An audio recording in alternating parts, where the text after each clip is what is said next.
Mga kababayan, at sa patuloy na declogging at clean up ng programa ng ating mahal na mayor tuwing Sabado, mga kababayan, nakikita natin ang kakalsadaan ng ating lungsod na Maynila ay malinis para sa mga kabataan, no?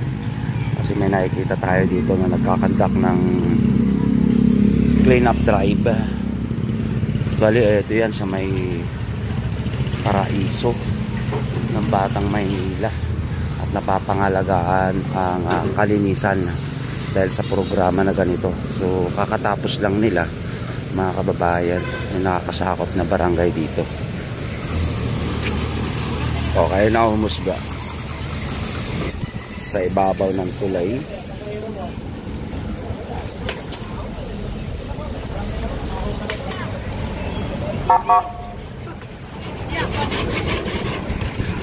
Hoy!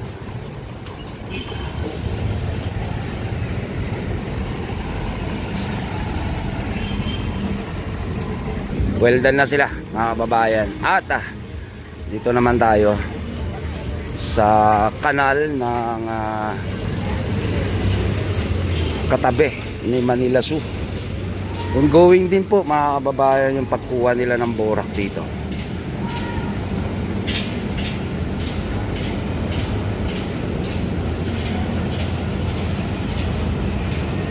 Malinis, mababang tubig kasi wala na siyang burak. So hindi lang mga barangay ang gumagawa ng clean up drive ngayon, mga kababayan, pati yung Estero de Abad. Ito na siya ang outcome sa ginagawa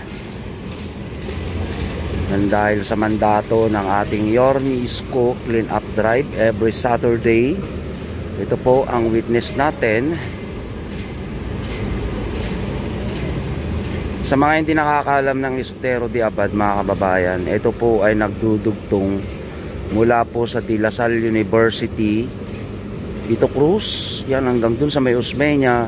Patungo po ito dito yan sa may Manila Bay, kung saan kinocure muna ng MMDA pumping station yung naandun sa may bandang Yachts Club, mga kababayan. Ito po yun, papunta po yan doon.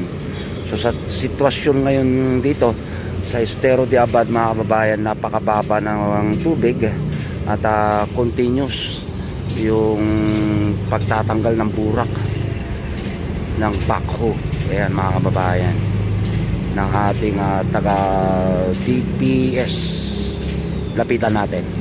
Tara, lapitan natin. Shout out sa barangay ni Chairwoman Erica Platon ng 720 Zone 78 Malate, Manila. Ayan, mga kababayan, yung ginagawa nila ngayon dito. Malalim, madami laman. Continuous, Yorme, yung paglilinis dito. Estero de Abad to, di ba? Anong Estero yan? Oo. Anong pangalan? Estero de Abad? Abad ba? Okay. So yan, mga kababayan, wala tayo nakikitang kaanong basura. Ang kinukuha nyo na lang burak, tama? Ayun, Yorme, witness natin dito sa may Estero de Abad, sa may Zone 78, mga kababayan ko. Patuloy po yung paglilinis ng burak at nilalagay nila dun sa nasa likod.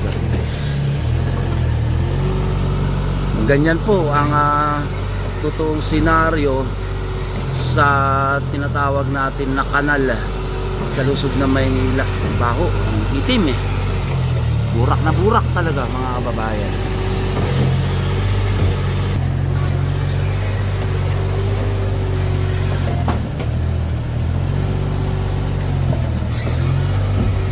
Ano, pupunta kayong dulo? Hanggang doon, umaabot kayo hanggang doon sa may Vito Cruz? Umaabot kayo hanggang Vito Cruz? So umuusad pa lang pala kayo, no? Okay, sige, salamat tol. So bali, tinatakil daw niya yung pang-araro o yung pang-kuha. para makausad sila mga kababayan. At papunta sila dun sa may bandang dulo.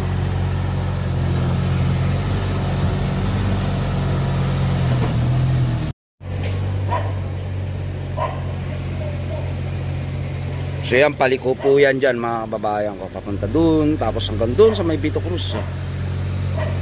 Malapit sa Top Avenue.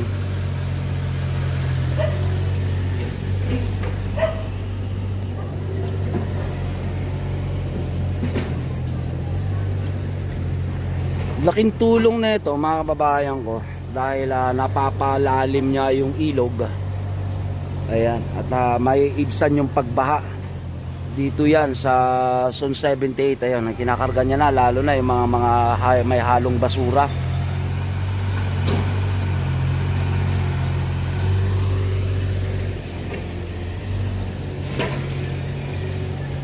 So yan po ang ating update dito yan mga kababayan sa Estero de Abad. Patuloy po yung paglilinis. Ayun, ang magandang practice na isang barangay mga kababayan. Kesa magchismesan sa kanto. Diba? Ito ang tularan ninyo. Shoutout sa ating magigiting na opisyalis ng barangay 715 ng Zone 78.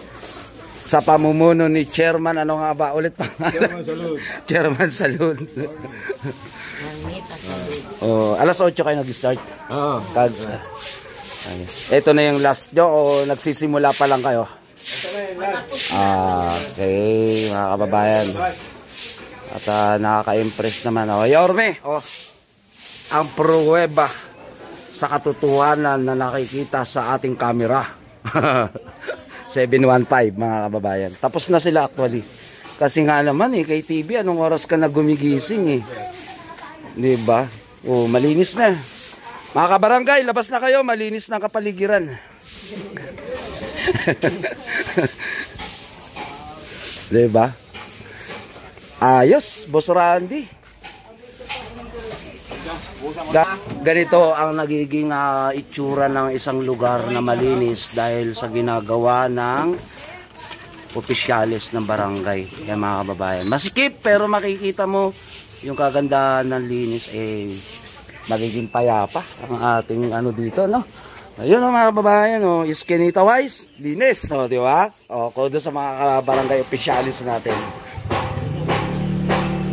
Ito daw mga kababayan, ayos. Kung wala kayo, magiging Taytay Island na itong lugar nyo. Yung mga dumi ng nakakawalang alaga.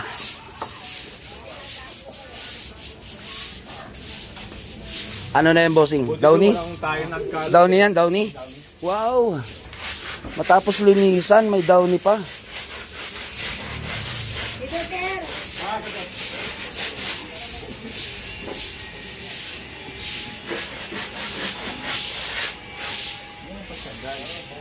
Ano na yan, kumbaga air freshener na,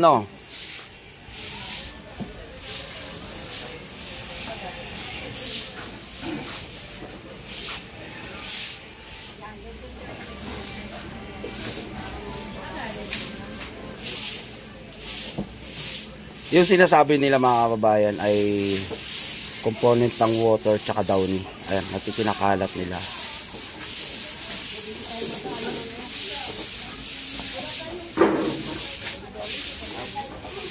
Nakita mo, pare, nagawa na si Penguin. Ano yan, kumbaga parang yung paghinga mo, parang gaganunin mo dahil may Downy na no?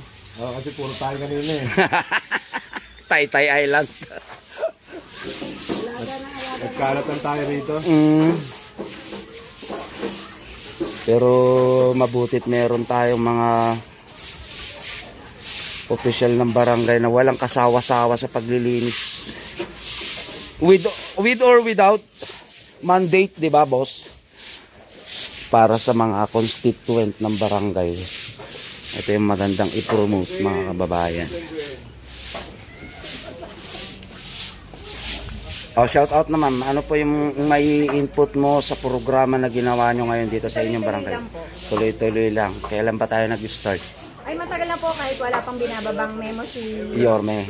Ayun, no. Talaga po, ayun po ang ano namin. So, ang kagandahan talaga dito yung practice at yung pamumuno ng magaling na kapitana, di ba? Kapitana sa Chairman Lud. Normie Sade. Oh, si Ma'am Normie. Shout out, Ma'am Normie. Uy! Thank you, Mama. Ayan. Bye-bye. God bless, mga kababayan. Samantalang sila, mga kababayan, ay hindi ko inaabot ang kanilang clean up drive at nandito sila nagpapahinga. Chill-chill na sila, mga kababayan. Mga kagawad ng 711. Ayun, o. Oh, di ba? Patay ka kay TV, nakantsawan ka na. Ayun, o. Oh. Ano ba yun? Siya po, mga kababayan, si, chairman, ay kagawad Tata. Ba't ako? Ba't naging chairman? Tao lang nagkakamali. Teka lang, shoutout sa inyong lahat. Maraming salamat sa mga sumasabata kay KTV Pilipinas. Stay good lang kayo dyan at marami kayong mapapanood dyan na iba't ibang aral, iba't ibang mga public na tungkol dito sa Maynila, yung mga ginagawa ng ating buting Yorme Isko Moreno. Stay put lang kayo at ma-update kayo ng mga kaganapan dito sa Kamaynilaan at hindi lang dito, pati sa iba't ibang hanay ng mundo. At ayon nga sa nasusulat, mga kababayan, kapag hindi ka nag-like, subscribe, click the bell notification bell, ay hindi mo masusubaybayan lahat yung sinasabi ni Kagawad sa YouTube.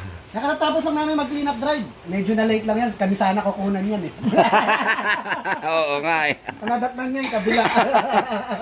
Kaya shoutout sa inyo lahat. Ingat kayo ha. Chairman, pasensya na ha. Nalate ako ng gising eh. Pero alam ko na alam mo na mahal kita. Ayun, at lalo na sa mga kabarangay natin.